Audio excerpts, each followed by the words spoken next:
আমি রোদে পুড়ব, তপ্ত দুপুরের আগুনে মেখে নেব জীবনের রং।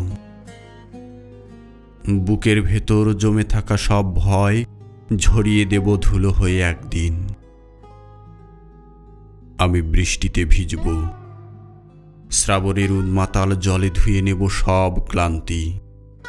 চোখের কোণে লুকিয়ে থাকা বিষাদগুলো ভেসে যাবে নদীর স্রোতের মতো।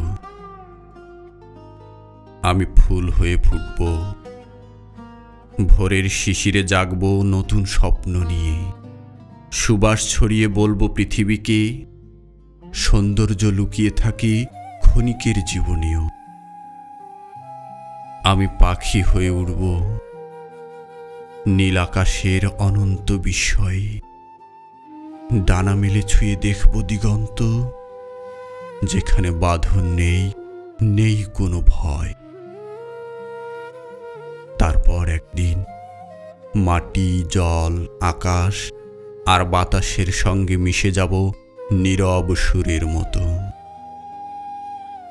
রোদ, বৃষ্টি, ফুল আর পাখির গল্প বুকে নিয়ে প্রকৃতি হব শেষে।